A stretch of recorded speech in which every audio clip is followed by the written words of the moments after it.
Ok sportif, aujourd'hui j'ai participé à l'une des courses les plus spectaculaires mais aussi les plus improbables de ma carrière car il s'agira d'effectuer les championnats du monde de trail qui s'effectueront dans cette montagne. Mais avant, je vous renvoie à ma vidéo précédente portant sur le sujet afin que vous puissiez vous rendre compte de l'ambiance mais aussi du parcours qui est très technique. Et si vous avez déjà tout vu, je vous emmène avec moi sur ma course afin de vous la raconter plus en détail. Vous me suivez ? Ça y est, nous y sommes au premier championnat du monde de trail et de course en montagne et quoi de mieux pour démarrer cette compétition qu'une cérémonie d'ouverture.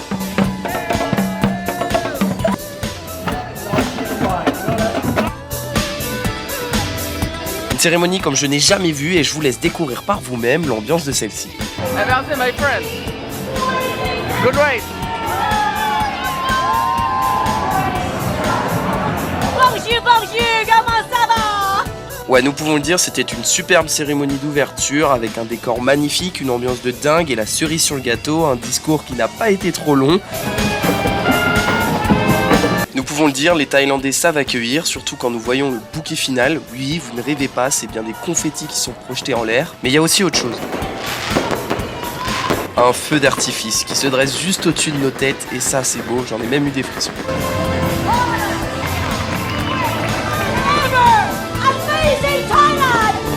Cette cérémonie d'ouverture, je ne risque pas de l'oublier, mais il est maintenant temps d'aller nous coucher pour nous remettre de ces émotions. Après une super cérémonie d'ouverture, nous nous retrouvons à la veille de course. On court exactement dans 24 heures. L'occasion là aujourd'hui de partir sur une activation, donc 20 minutes, et après des petites gammes, histoire d'exciter le corps avant la course de demain. Et oui, même de l'autre côté de la planète, nous ne changeons pas nos habitudes de veille de course, à savoir un footing dans un premier temps avant de passer aux gammes. Ah si, une chose que nous avons changé, c'est bel et bien le cadre qui est ici magnifique, entre ville et montagne, forêt et goudron. C'est un cadre qui sort de l'ordinaire, que nous voyons pas du tout en France. Si je pouvais faire l'ensemble de mes footings dans ce parc de l'université de Chiang Mai, c'est avec plaisir. C'est des zinzins surtout.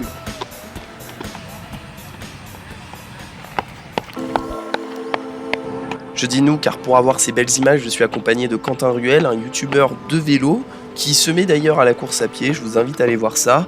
Voilà, je te remercie Quentin pour cette aide précieuse et rebasculons sur la veille de course car là je m'apprête à effectuer la dernière accélération. Une accélération qui fait partie de ma routine de veille de course, il s'agit de faire 3 minutes à 20 km/h à peu près, soit l'équivalent de mon allure 10 km. J'apprécie faire cela car je trouve que ça me convient bien, ça vient solliciter le corps et le système cardiovasculaire sans pour autant avoir une sensation de fatigue et c'est exactement ce que nous recherchons en veille de course, donc c'est parfait.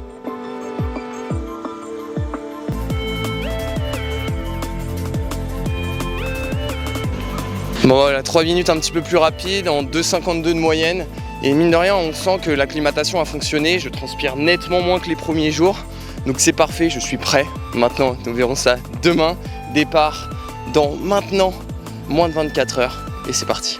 Après cette petite accélération, il ne faut pas hésiter à faire un petit retour au calme, tourner 2-3 minutes les jambes suffit. Pour ma part, ce sera un peu plus long car il s'agit de faire le chemin retour direction l'hôtel.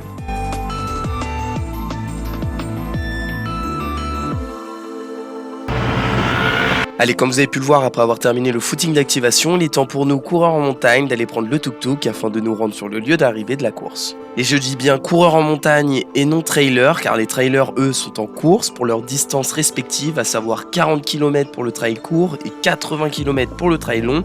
Et justement, vous allez voir au fur et à mesure de notre repas que nous allons les voir arriver. Bon bah voilà, après l'activation, nous sommes sur le lieu d'arrivée. Nous pouvons voir qu'il y a des athlètes du trail qui sont en train d'en terminer avec leur effort. Et nous là, on est venus ici pour venir manger avant tout. C'est l'occasion pour nous de parler aux trailers qui nous font parvenir de manière assez catégorique qu'ils ont eu chaud. Il va donc falloir faire attention demain. Alors là, en fait, on a des coupons pour manger. Donc c'est des coupons qui ont été donnés par l'organisation. Et comme ça, on peut choisir ce qu'on veut manger. Donc là, on peut voir qu'il y a le gourmand qui est en train de prendre un maxi burger au food truck. Ah bah ça se fait plaisir là. Après l'effort, le réconfort comme on dit.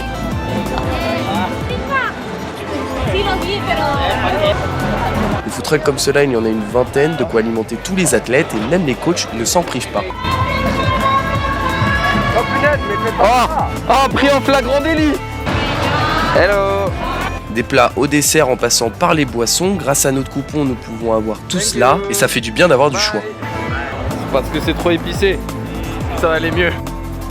Ouais, ils ont mis une télé là. Bizarre, hein. C'est pas Ciblo là. Ouais, moi j'aime pas quand c'est pas Ciblo. On va changer ça. Ciblo, tu connais ah.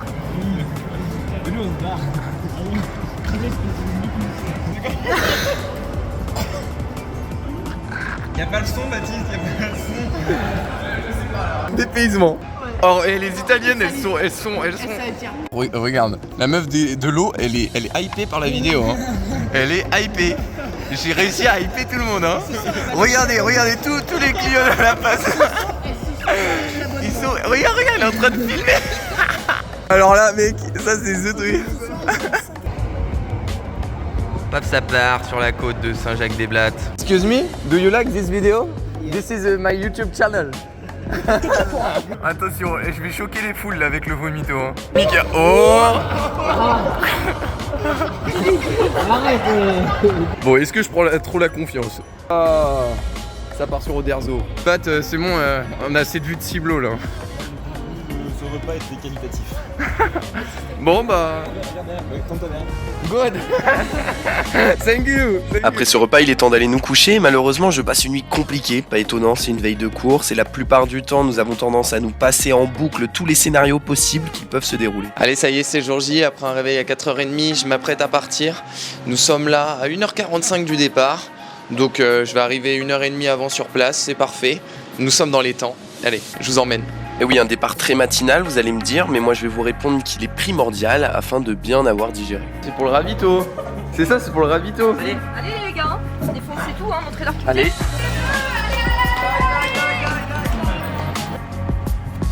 Quand les chevaux seront lâchés, que restera-t-il? C'est avec les encouragements du trailer que nous partons à la guerre. Plus sérieusement, nous nous rendons sur le site de la course et nous commençons à pouvoir lire la pression sur les visages, une pression qui arrive progressivement puisque nous sommes seulement à 1h15 du départ.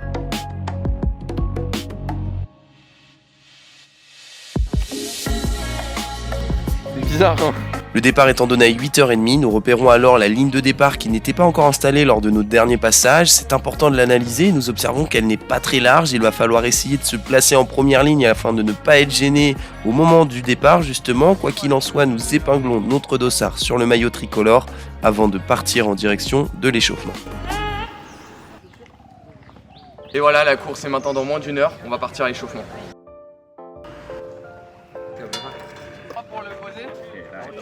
Un échauffement que nous avons avec Pierre décidé de faire autour du lac, soit sur le plat, tandis que Mélène et Antonin, eux, ont décidé de faire dans la côte.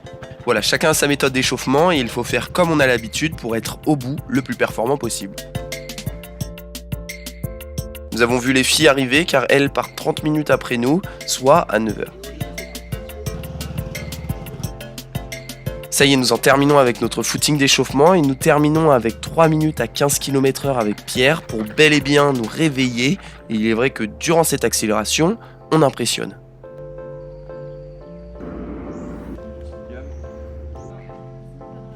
T'as des techniques pour lasser les chaussures ou quoi? Faut y aller fort. Donc il faut y passer du temps, tu vois. Ouais, t'as raison. Bien serré, chaque échelon. Et ouais, là, le lassage est très important car il est impossible d'effectuer la descente sans chaussures. Croyez-moi, en vue de la descente et de la vitesse à laquelle nous devrons nous jeter dedans, il est préférable d'avoir les chaussures bien mises en place. Et même si elles ne sont pas bien lacées, ne serait-ce qu'un tout petit peu, eh bien le risque de blessure est énorme tant la sollicitation dans la chaussure est importante en course en montagne. Une sollicitation bien plus importante que sur les autres disciplines, c'est pour ça qu'il faut y passer du temps, ne pas hésiter à tout défaire pour tout refaire.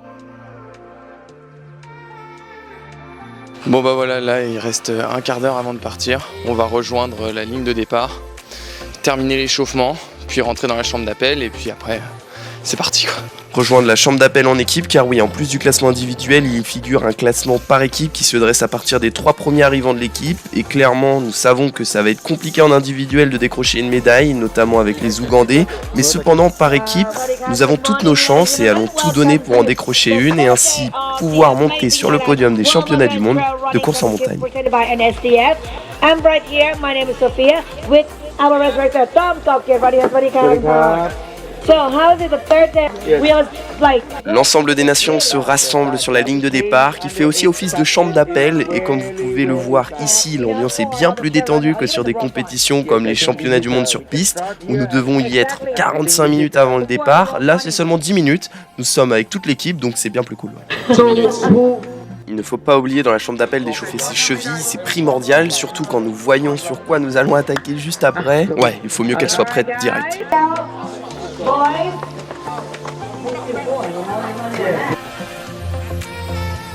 Allez, la dernière ligne droite a été faite, le check par équipe a été fait, à présent il n'y a plus qu'à, et honnêtement, j'ai hâte. Bonne chance, Baptiste. Nous sommes tous sur la ligne de départ, les 40 athlètes prêts à en découdre et nous attendons plus que le coup de feu. And here we're gonna start it junior up and downhill. It's very exciting today because you know these are the junior, the 16 years and above, and we're gonna run it now. Here we have like less than 3 minutes now, right? Can I hear your voice, please? Awesome. I'm so excited.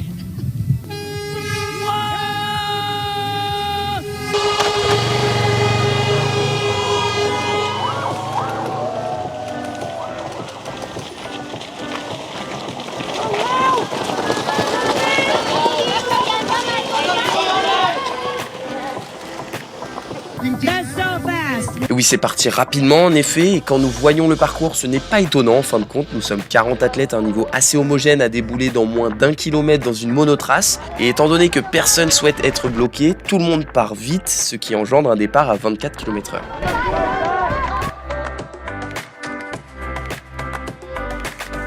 Ça y est, nous entrons dans le monastère, ce qui signifie que nous sommes plus qu'à 200 mètres du pied de la grande montée. Et je suis plutôt content de mon départ, je suis bien placé à la 7ème position, c'est parfait, je ne suis pas gêné, je n'ai pas non plus trop grillé de cartouches, je pense avoir fait le bon compromis là-dessus. On reste patient, allez.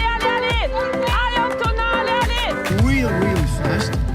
Blazing it up through the those two. We see the singlets from Spain, we see France, Italy. Allez, nous commençons à attaquer dans le dur avec la côte. Le cœur monte doucement en direction de la fréquence cardiaque maximale. Je suis toujours à la 7ème position. Mais comme vous pouvez le voir, rien n'est fait. Nous sommes tous à la suite avec Pierre et moi dans le premier quart. Tandis que Mélène et Antonin, eux, ont décidé de partir plus prudemment. Nous verrons bien ce que ça donne par la suite.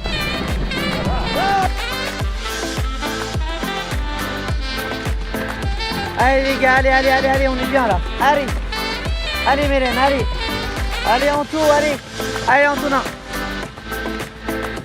Après cette petite partie de replat, nous remontons à nouveau et là, la différence de vitesse est assez flagrante car nous passons de 20 km/h à 7, 7 km/h. Pour autant, nous délivrons la même intensité d'effort, mais simplement tellement la côte est raide, nous sommes parfois obligés de marcher. Our streaming booth today try to bring you the first. Allez.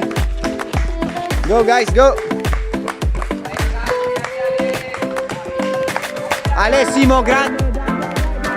Et oui, ça paraît contre-productif, mais parfois tu ne vas pas moins vite en marchant qu'en courant. Pour autant, tu utilises beaucoup moins d'énergie en marchant dans les côtes à gros pourcentage. Et ça, c'est bien une spécificité de la course en montagne, du jamais vu en cross. Voyant Pierre légèrement ralentir, je décide de le dépasser avant d'entamer la partie qui est sans doute la plus technique de la course. Une partie où l'Anglais juste devant moi prend une tollée monumentale. Ouais, ça calme direct, mais il repart de suite. Et puis nous entamons tous ensemble la dernière partie de la côte, malgré la fatigue très présente. Enfin, tous ensemble, ça c'était sans compter les 4 Ougandais qui, spoiler alerte, nous allons pas les revoir durant la course. Voilà, c'était sympa de faire 1 kilomètre avec eux, mais comprenez, ils ont d'autres choses à faire que de nous attendre. Quelques secondes après, voici mon groupe et vous pouvez voir que l'Américain essaye de me doubler, mais là, je l'avoue, je viens de faire un move pas très fair-play car je viens bloquer sa route et m'écraser juste après. Mais bon, c'était pour la bonne cause car juste après, je finis par doubler son collègue. Allez Pierre, allez Pierre, allez Mélène, allez. Nous commençons à entendre le bruit de l'eau qui vient frapper sur les rochers, c'est le bruit de la cascade qui vient marquer la fin de la côte et justement, la voici la bascule, j'y arrive avec l'anglais et le mexicain et suivi de très près derrière par l'armada américaine. Ouais, c'est encore très serré. Il va falloir faire très attention à cette armada américaine car oui, clairement nous avons fait une croix sur la première place par équipe avec les Ougandais, mais la seconde place est elle encore jouable, mais là ils ont tout de même réussi à en placer 3 dans le top 10, ce qui est très costaud, mais nous aussi nous sommes bien placés avec Pierre en 15e position, Mélène en 17e et Antonin en 19e. Il ne faut pas oublier non plus que nous sommes seulement au tiers de la course. Oui, la côte a été longue et difficile, mais ce n'est pas fini, d'autant plus que nous sommes à la queue leu-leu. Allez, je bascule dans la descente et c'est là toute la difficulté de la course en montagne, arriver à passer de la longue montée bien lente à la longue descente bien rapide. Et à ce jeu-là, je suis meilleur que le Mexicain car je remonte en 6e position, mais bien moins bon que l'Espagnol qui lui passe de la 11e place à la 6e place. Oui, il vient me dépasser et va même chercher la 5e place en bas de la descente. Nous pouvons le dire, c'est un très bon descendeur car déjà pour vous dire, moi j'étais à bloc et tellement j'étais à fond, c'est difficile pour moi d'encaisser les chocs de la descente. A priori mon corps souffre, j'ai de grosses douleurs musculaires aux ischios et aux fessiers. Malgré cela, je serre les dents et poursuis. Allez Baptiste, allez.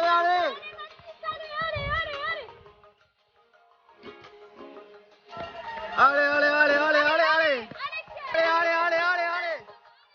Jusqu'à la ligne, allez. Une douleur musculaire qui est certainement due au fait que mon corps n'a pas du tout l'habitude de faire une descente si longue, mais aussi au fait que je me suis accroché à l'Espagnol et ainsi j'ai descendu plus vite que prévu. Je pense qu'il m'a réellement tiré. Et sans surprise, nous retrouvons les 4 Ougandais en première position sur le lac, puis l'Espagnol, l'Anglais et enfin moi, et a priori les Américains descendent mal. Quand nous regardons le résultat provisoire, ça ne m'étonne pas trop car tout comme les Ougandais, ils avaient des chaussures de route pour cette course, autrement dit sans accroche.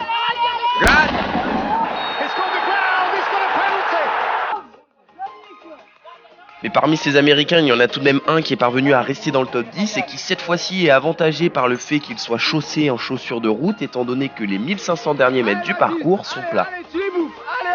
Allez, jusqu'au bout. Allez, tu vas les prendre. Allez. Et ouais, j'essaie d'aller les chercher devant, mais là c'est vraiment au mental que je poursuis, je m'accroche car j'ai vraiment laissé mes ischios et mes fessiers dans la descente et nous sommes partis pour le dernier kilomètre le plus long de ma vie, d'autant plus que la chaleur, elle, commence sacrément à taper, les 30 degrés Celsius ne sont pas anodins, malgré l'acclimatation au préalable. Et comme vous pouvez le voir, j'ai pas mal d'avance sur cet Américain qui est à plus de 100 mètres de moi et là tellement je suis dans le mal, je veux juste maintenir ma place, donc éviter qu'il revienne sur moi, mais le problème c'est que je poursuis ma course à 19, parfois même 18 km/h, tandis que l'Américain, lui, il n'y a pas de souci, il est toujours à 20 km/h et revient doucement sur moi et je le vois revenir sur moi. C'est terrible car je me sens vraiment impuissant, je n'arrive pas du tout à relancer, je suis cuit, mais j'ai encore un tout petit peu d'avance, donc je m'accroche.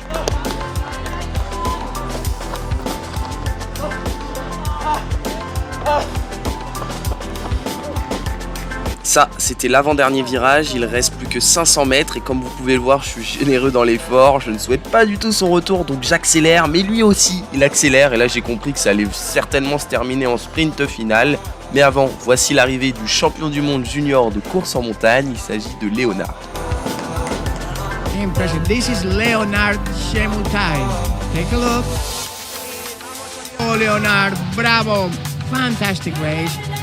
World champion Leonard Chemutai. Léonard est un steepler qui a fait 4e au championnat du monde U20 à Cali et qui avait aussi couru avec moi à Nairobi avec une 7e place. Aujourd'hui, il nous écrase, oui, je pense que c'est le terme, car il nous met plus de 2 minutes d'avance sur 21 minutes d'effort. Il a vraiment été très bon, tout comme ses collègues qui terminent en 2e, 3e et 4e position. Et à présent, mesdames et messieurs, place à notre sprint final. What a finish! We've got Spain, Great Britain, France, the USA fighting it out. There you go, it's a Great Britain ahead, Spain, France, the USA. Un sprint final de dingue parce qu'à force de relancer, je me suis retrouvé très proche de l'Espagnol et de l'Anglais. Donc là, nous étions 4 totalement à bloc, en train de se débattre avec les dernières forces qui nous restent.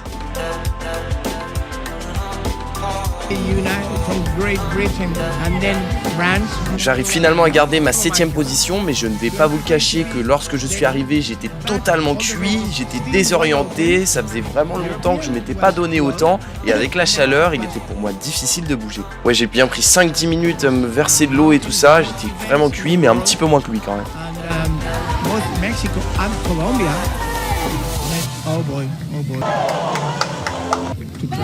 Ah, vraiment là, je suis fatigué là.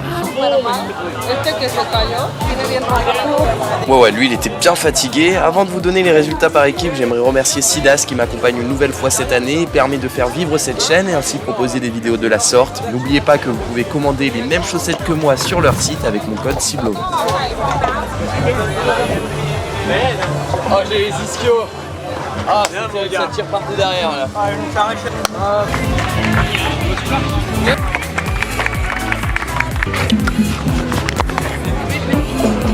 Ouais, super course, c'était très dur honnêtement.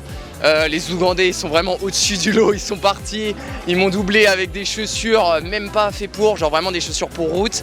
Moi franchement je suis monté un petit peu moins vite qu'à la dévalade et puis après j'ai basculé et en fait je sens que j'arrive pas trop à descendre vite. Il y a un Espagnol qui me passe, je suis mort et après j'ai vraiment les ischios et le fessier qui est chargé dans le dernier tiers de la descente. Donc là à ce moment là je suis 7ème. Je me retourne, je vois qu'il y a un Anglais ou un Anglais ou je ne sais plus quelle nation qui est à 250 mètres derrière moi et les deux devant ils sont collés. J'essaye de les rattraper mais finalement j'aperçois qu'on garde tout le temps le même écart. À la fin il y a le mec qui était 250 mètres derrière moi qui est revenu et donc là c'est sprint final et j'arrive quand même à garder ma 7ème place mais vraiment très dur la course. Je termine mort, j'ai agonisé pendant plus de 5 minutes. J'étais vraiment pas bien, mais je suis très content. Donc la 7ème place, finaliste de ces championnats du monde de course en montagne. Et franchement, si l'occasion s'y prête, j'y retournerai. Recovery. Et ça donnait quoi par équipe en fait? Il avançait plus, lui il rigole pas avec la récup. Ah mais c'est pas très froid en fait. Non. Ah, chaussettes Sidas quoi. Ah les chaussettes Sidas waterproof. C'est du Gore-Tex.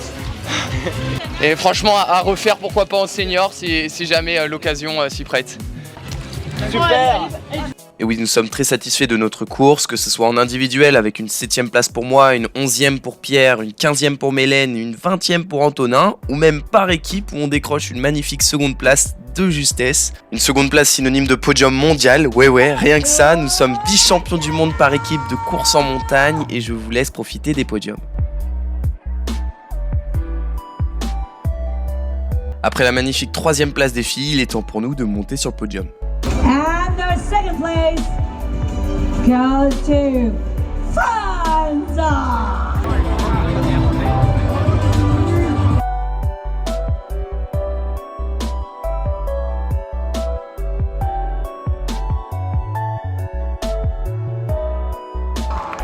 And congratulations to France. Et voilà, j'espère que cette vidéo vous a plu. En tout cas, pour moi, c'était une expérience de folie. Et j'ai une surprise pour vous, car nous nous retrouvons à nouveau la semaine prochaine. Et oui, nous ne lâchons plus. Soyez là la semaine prochaine pour le 10 km. Et il y aura en plus une grosse annonce. Sur ce, je vous dis à la semaine prochaine.